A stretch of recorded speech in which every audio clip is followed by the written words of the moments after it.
bendiga. En esta noche vamos a continuar con los salmos. Voy a leer el salmo de 119 del 1 al 8 para la honra y la gloria de nuestro Dios, y dice así: Bienaventurados los perfectos de camino, los que andan en la ley de Jehová. Bienaventurados los que guardan sus testimonios y con todo el corazón le buscan, pues no hacen iniquidad los que andan en sus caminos. Tú encargaste que seas muy guardados tus mandamientos. Ojalá fuesen ordenados mis caminos para guardar tus estatutos. Entonces no sería yo avergonzado cuando atendiese a todos tus mandamientos. Te alabaré con rectitud de corazón cuando aprendiere tus justos juicios. Tus estatutos guardaré, no me dejes eternamente. Amén. Este salmo es un salmo muy largo, pero es las excelencias de la ley de Dios. Inicia: bienaventurados los perfectos. Este salmo expresa un amor majestuoso por la palabra escrita de Dios. Aborda la palabra como promesa, mandamiento, dirección, testimonio, enseñanza, sabiduría, verdad, justicia y corrección. Se presenta como el consuelo del salmista, como su protección, su tesoro, su guía en la vida, el deleite de su corazón y de su alma, y el recurso para todas sus necesidades. El salmista expresa un profundo amor por Dios al leer esa palabra, meditar en ella y orar sobre ella. Él enseña a sus lectores que crecerán en gracia y justicia solo mientras aumente en ellos el amor por esa palabra. A este salmo se le llama un acróstico alfabético, porque sus 22 estrofas, que son de 8 en 8, o párrafos, como quieran, encierran 8 versículos. Cada uno corresponde a las 22 letras del alfabeto hebreo. Aquí vemos al iniciar, dice Aleph, es la alfa y o sea que todas son el abecedario hebreo. Cada versículo de los párrafos comienza con la letra característica de su estrofa, ¿sí? Por ejemplo, esta Aleph, ¿sí? Y realmente en el 1 dice a la ley, y dice: bienaventurados los perfectos de camino, los que andan en la ley de Jehová. O sea, la ley representa toda la enseñanza de Dios en su comunicación verbal y escrita para su pueblo. Puede también referirse al Pentateuco, los 5 primeros libros del Antiguo Testamento, o al Antiguo Testamento como un todo. Y en el 2 habla de los testimonios: bienaventurados los que guardan sus testimonios. El testimonio de Dios representa las condiciones de los requisitos del pacto que se manifiestan como su voluntad, la voluntad de Dios. El 3 habla de los caminos, pues no hacen iniquidad, los andan en sus caminos. Amén. Los caminos de Dios representan los principios y modo de obrar mediante los cuales Dios se relaciona con su pueblo, fomenta su redención en la tierra. Sus caminos son opuestos a la sabiduría y a los valores humanísticos, humanos. Entonces vemos como sus caminos, en otra parte dice que sus caminos son perfectos. Y en el 4 habla de los mandamientos. Los mandamientos de Dios comprenden ahora sí que la minuciosa instrucción del Señor.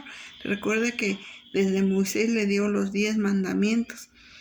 Y en el 5 habla de los estatutos. Los estatutos de Dios serán compuestos de regulaciones, o sea que como que los regulaciones para su pueblo. Efectivamente, son estatutos que él y realmente en el 5 dice, ojalá fuesen ordenados mis caminos para guardar tus estatutos. Dice, ojalá fuesen ordenados. O sea que los creyentes deben pedirle constantemente seguir su voluntad y establecer en sus caminos. Tal petición es necesaria porque no se puede seguir siendo fiel a las leyes de Dios ni su ayuda sustentadora y ni la obra del Espíritu Santo en el corazón, porque solamente con la ayuda de su Espíritu nosotros podemos hacer la voluntad de nuestro Padre y guardar esos caminos, esos estatutos, esos mandamientos. Y en el 6 pues habla también de los mandamientos de Dios, se refieren a preceptos y realmente regularizaciones que expresan la autoridad y la voluntad de Dios para que Él espera que obedezcan los creyentes, ¿sí? Que nosotros seamos obedientes a su palabra, y eso solamente lo vamos a poder hacer con la ayuda de Dios. Los juicios realmente de Dios son sus veredictos divinos en cuanto al comportamiento de las personas, que ver cómo nos comportamos, porque aquí tenemos que guardar realmente todos sus caminos, sus mandamientos, debemos de guardar sus estatutos. Y así mismo, porque dice ahí en Mateo 7:21, dice dice, no todo el que me dice Señor, Señor, entrará en el reino de los cielos, sino el que hace la voluntad de mi Padre que está en los cielos. Y este versículo es muy claro. No solamente los que digan Señor, Señor, sino realmente los que estén haciendo la voluntad de nuestro Padre Celestial. Jesús enseñó enfáticamente que el cumplimiento de la voluntad de su Padre Celestial era una condición para entrar en el reino de los cielos. Sin embargo, eso no significa que haya que ganar o merecer la salvación mediante las obras y los esfuerzos humanos. Esto es cierto por las razones siguientes. Se recibe el perdón de Dios mediante la fe y el arrepentimiento, hechos posibles por la gracia y la muerte expiatoria de Cristo. Es realmente la obediencia a la voluntad de Dios exigida por Cristo es en efecto una condición permanente para la salvación, pero Cristo también afirma que es una gracia de la salvación del reino. Como tal se debe orar continuamente por ella, recibirla y hacerla realmente eficaz mediante una fe sincera y un esfuerzo intenso. Hay intenciones en el Padre nuestro, pero no es que recemos Padre nuestro que estás en los cielos, santificado, no, sino que reconozcamos realmente la gracia que viene de ese Padre que nos, ¿sí?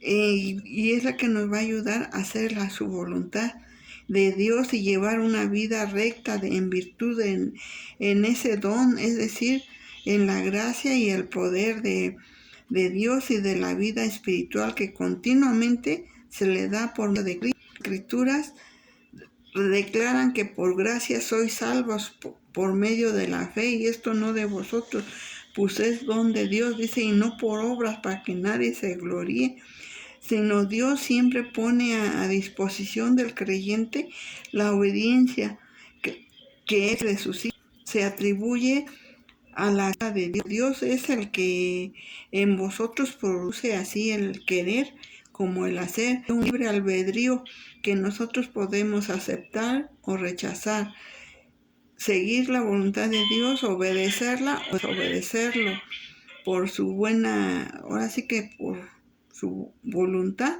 nosotros tenemos que hacer. No obstante, el don de la gracia de Dios nos ayuda a cumplirlo, pero no anula la responsabilidad ni la acción humana. Cada uno de nosotros positivamente el don de la obediencia a Dios, porque sigue siendo libre para rechazar la gracia de Dios, para no querer acercarse a Dios por medio de Cristo. Porque muchos dicen, no por mi religión, otros dicen, no por mis buenas obras, no porque yo me porto bien, no por cualquier fe, en cualquier cosa que hayan puesto su fe. Entonces, pero para negarse y pedirla, aceptar la vida de obediencia, realmente tenemos que echar mano de la fe y de la gracia de nuestro Dios, porque Él es el que nos va a ayudar, pero no anula nuestra responsabilidad de ser obedientes a Dios. Entonces este salmo está muy largo, por eso lo vamos a hacer en partes, pero realmente donde yo pueda, porque está dividido, como dijimos al principio, un acróstico de 8 en 8, pero si un día vemos que está, si es posible puedo unir 8 y 8, pero en este caso, nada más 8, y los espero para, dice en el 8, tus estatutos guardaré, no me dejes enteramente. Aquí es una oración pidiendo. Enseguida vamos a seguir a partir del versículo 9. Amén. Que Dios me los bendiga, y si es de bendición, compártalo para la honra y la gloria de nuestro Dios. Y así. Amén.